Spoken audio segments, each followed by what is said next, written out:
Hello everybody. We are back with Girl, who is 10 weeks old today. As you can see, she has grown a lot just in a week, grown like a weed. And so today, I'm going to talk about how the last week has gone, what we've been focusing on to, again, try to develop her into a productive member of society. And then also talk about how to create calmness in a dog, because that's one of the most routine or common questions that we get for pet trainers specifically is, how do we get the dog to just chill? How do we get the dog to be calm? And it's not something that happens by accident, and it's really something that's easy to do the opposite of creating or self-sabotage if that's what we want, if we don't know what we're doing.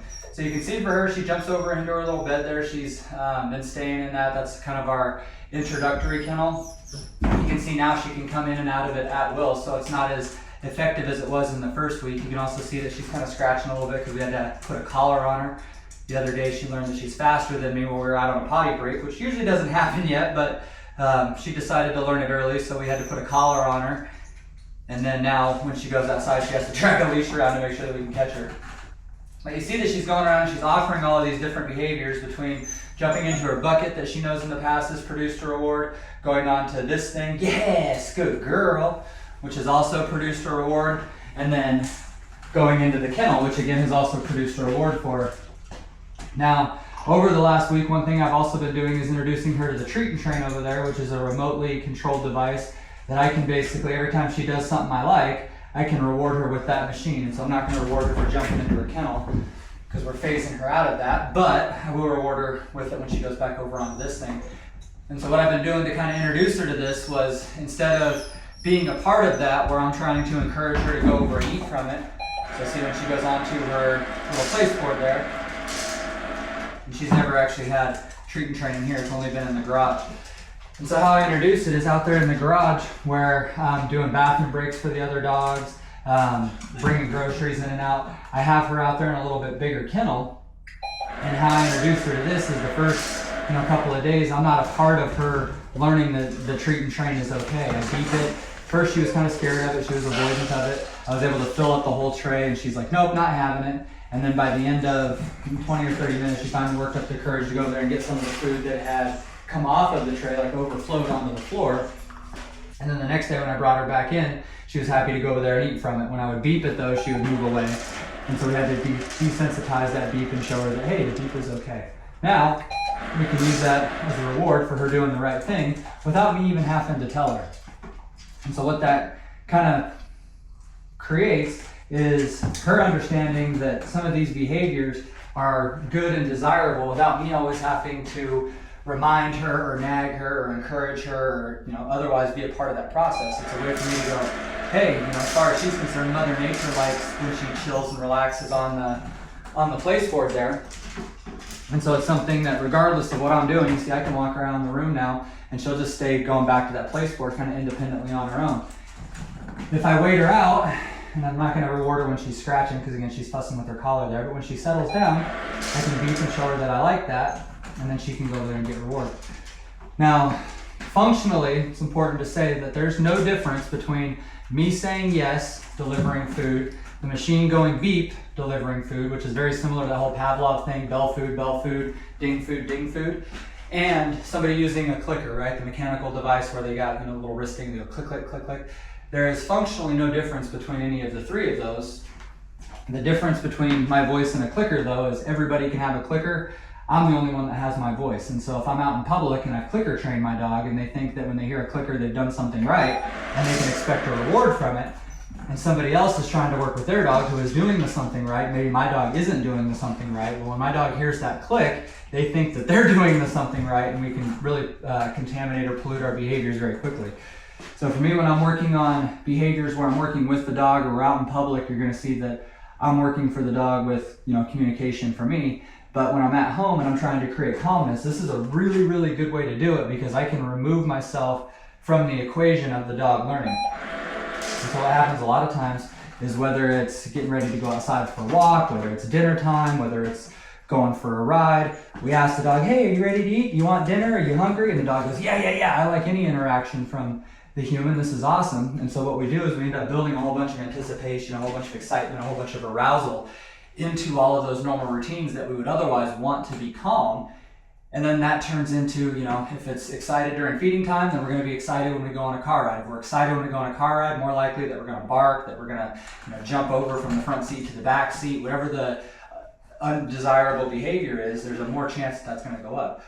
But if, again, during feeding time, we can condition the dog that this is what we do, this is how our economy kind of works. You're compensated for relaxing and chilling instead of what Mother Nature is pre-programmed a predator to want to do, which is chase, hunt, and do all those things. If we can just say, hey, this is kind of what we like, they're going to do that more often. So again, we've only had her for 2 weeks here. And just in the last week, between introducing the treat and train out there in the kennel independently of me doing the bathroom breaks for the other dogs and her seeing the other dogs go walking by and not being a part of it, but when she's on that, getting rewarded for it just like this, well, what it's doing is it's showing her that she doesn't have to be involved in every single thing that I'm doing every step of the way. And so little stuff like that where she goes over there and she vocally protests or gets excited or whatever, we can just wait for her to settle down and not continue to reward that. But the other thing that I'm not going to do is I'm not going to myself acknowledge it and go, oh, what's wrong, girl? Are you okay? Why are you sad?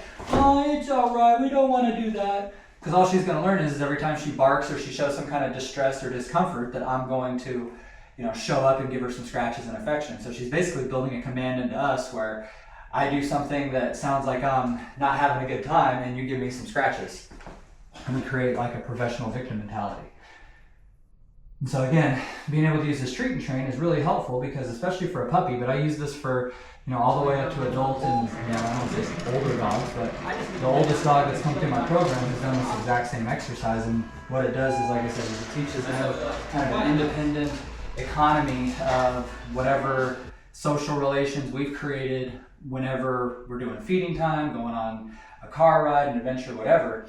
This is a way to kind of disrupt that where the dog learns that by themselves when there's nothing going on, this is how we relax. And so once I get a little bit of a baseline where the dog, again, you can see that she's doing it very reliably, then I can start to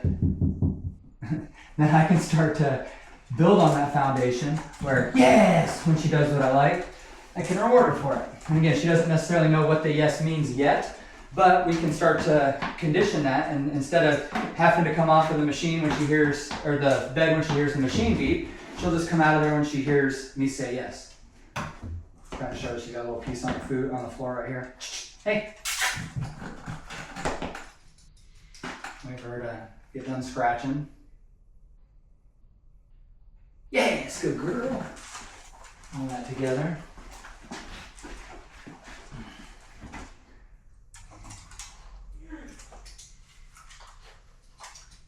Wait for her to get done scratching again. Place.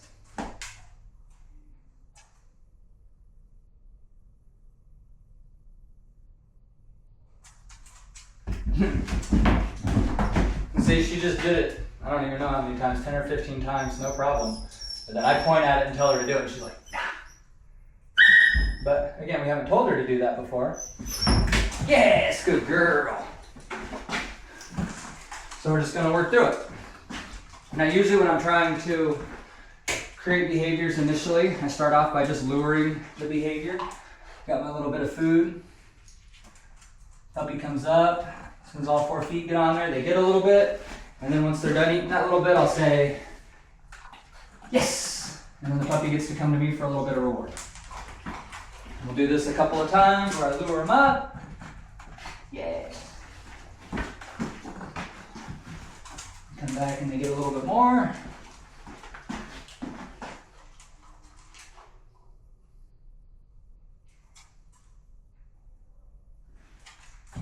Yes, good girl.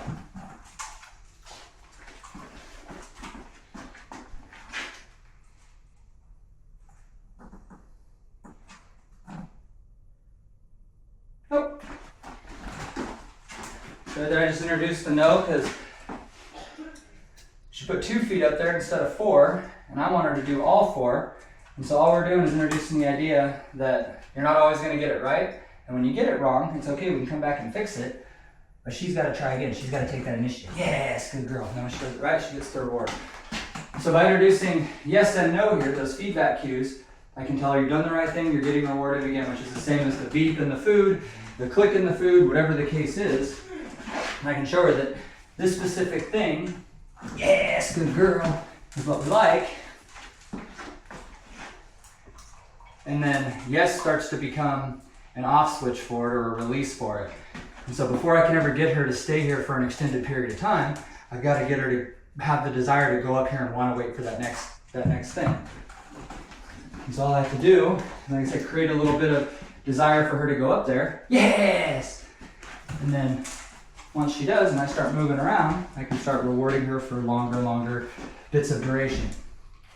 The two things that you're going to kind of work on together are distance and duration. You can see in here there's no real distraction aside from the fact that she's having to wear a new collar. But for distance, once she gets up here, when you're first starting out, there's going to be a distance where you can start to move away. It might not be any distance at all. It might be zero distance, or it might be a couple of feet. Usually dogs will let you get 3 or 4 feet away before they want to try to follow you.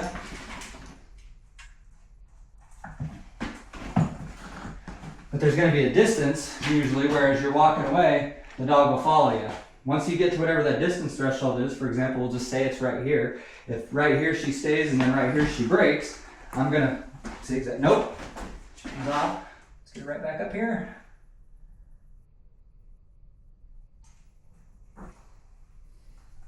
Oh. There she goes. She fixed herself. So again, I would come right back to the same line where she failed, and I'm trying to stay kind of inside of that threshold where it's not causing her to fail. Nope. But we can work through it.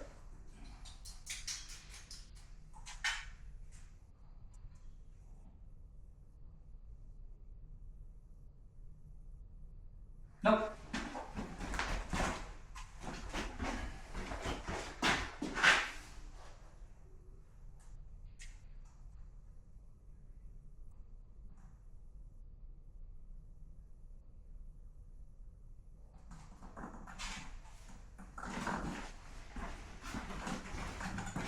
No. So you might have 4 or 5 times that you got to reset before you get it right. I'm just going to keep trying. And then once we get back to that area, yes, and get some stability, then we'll reward them.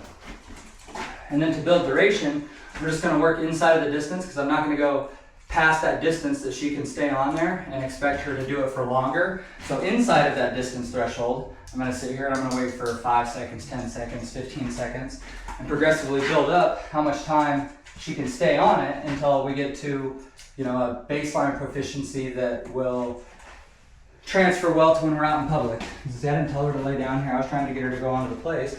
But since she's laying down, I can start to work on circling her. Yes! Which is going to be one of those exercises that we work on later. Circle dog and step over dog to desensitize her to my position as I'm walking around her, whether it's us, company, if we take her out in public, people being in her space or her bubble. But as I'm working on that duration piece, I'm looking for a fixed amount of time initially, right? Like we got to get to 15 seconds, we got to get to 20 seconds. But eventually, yes, good girl.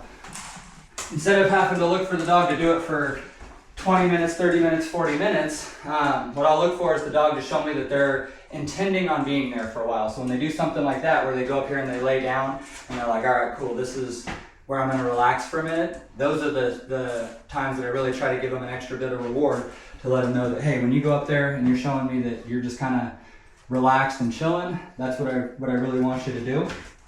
That's what we're really going to enforce.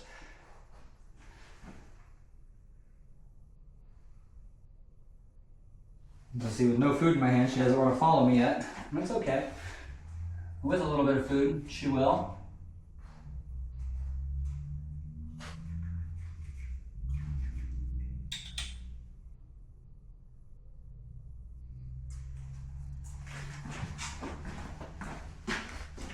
Yes, good girl. We're doing some house practice. Yes, good girl.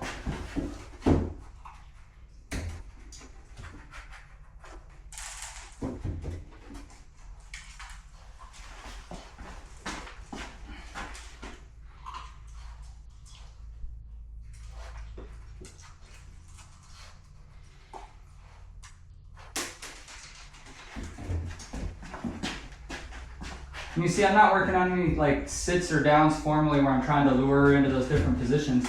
I've rewarded sitting and downing a couple of times throughout the session that she's just offered me on her own.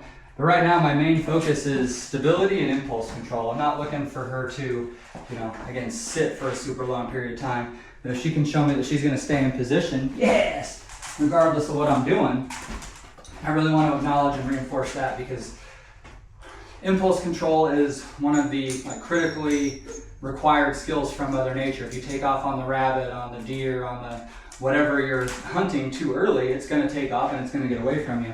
So Mother Nature demands impulse control from predators, and if we don't do our job to help, yes, good girl, develop that for them, then it's not really a surprise when we try to open the kennel door and they come bolting out, or when we open the front door and they go bolting out, or when we open the car door and they go bolting out. If we don't develop that impulse control in one area to a usable level of proficiency, again, it's just the dog's not going to be able to do it themselves. Yes, good girl. She's really annoyed by that collar. It's pretty funny. That's another thing where, again, if she's sitting there scratching, I'm not going to be like, oh, I'm sorry, don't worry about it. Do you not like that collar? It's so fun. And draw a bunch of attention to the behavior that she's doing. Instead, I'd rather wait for her to do something that I like and then reward that.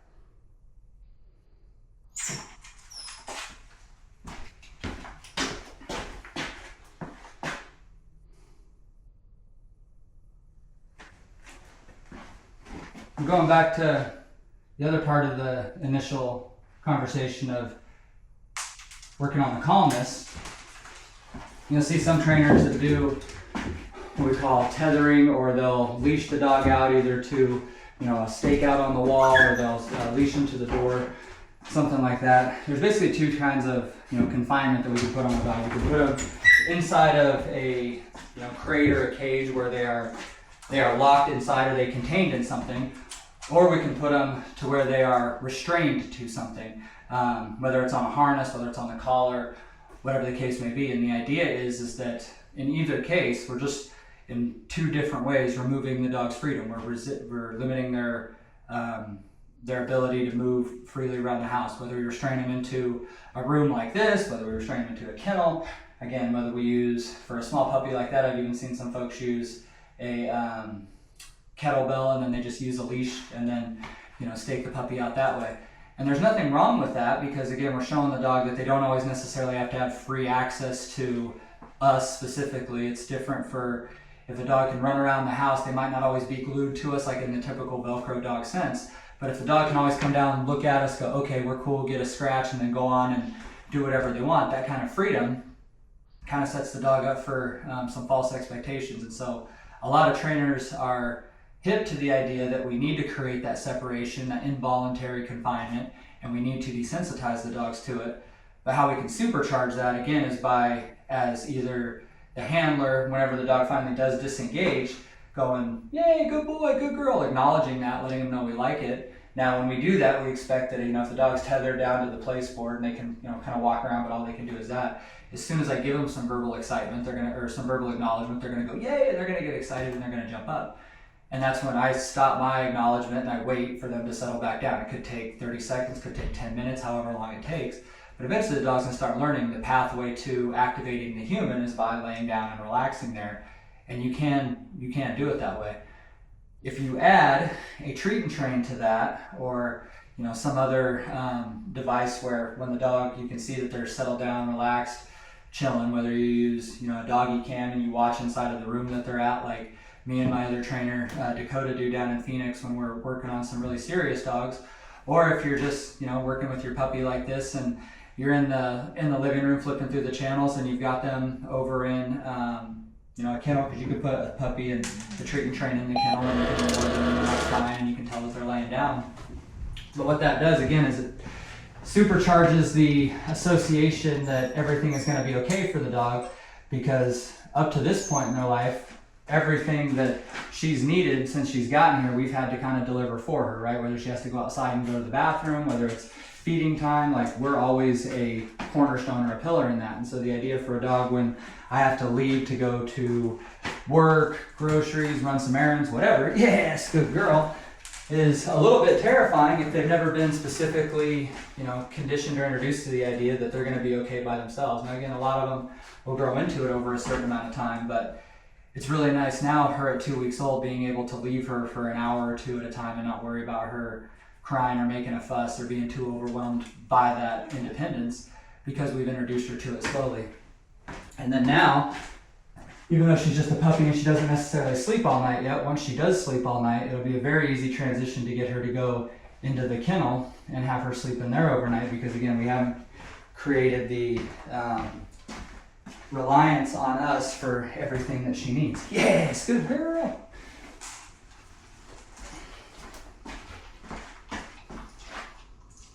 We do deliver all of those things, but we make it very independent.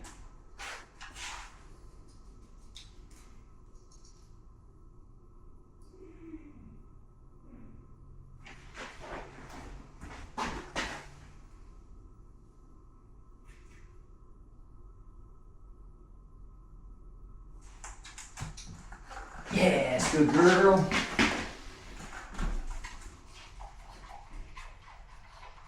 So for the next week, we're going to keep working the luring. I'm going to start to introduce the sits and the downs to her next week. Like I said, I'm going to reward her for sitting and downing on her own. If you think about it, you don't ever really train a dog to do very much. They already know how to sit, they already know how to down, they already know how to walk. So all we can do is show them that we like it when they do certain things in certain situations. And so when she does lay down, I'm going to reward her for it. But again, I'm not working specifically on targeting obedience. For me, when I see that she's laying down, that's a sign that she's comfortable, she's intending on being there for a little bit and a little bit of stability. Yes, good girl. So we're going to keep working on this, keep charging up the communication cues. Next week we'll start to introduce the instructional cues of sit, down, showing how to transfer from where we're luring with the food like this up onto the thing. Yes, good girl. And rewarding her for it. To the next step is I'll have a little bit of food in my hand and I'll lure him up here and then I'll reward him out of the other hand. Yes, good girl. Until I cannot have any food in this hand. Yes, good girl. Be able to reward her for it.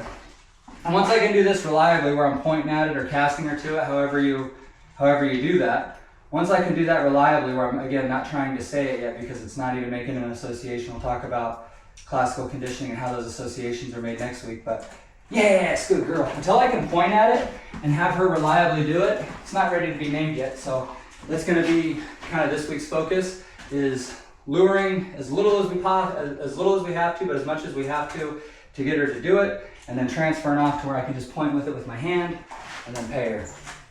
And then once we come back, those things will be good and charged, and I'll be able to show you how we name them in real time, because it's as easy as going sit and paying, down and paying. But you have to have that little bit of separation in the signals that you're giving the dog, and the dog has to know them. So like I said, this week we're just going to continue to work on teaching her to follow the hand for a lure. Yes, good girl. And then next week we'll continue to expand that, the way that we can use that to interact with her.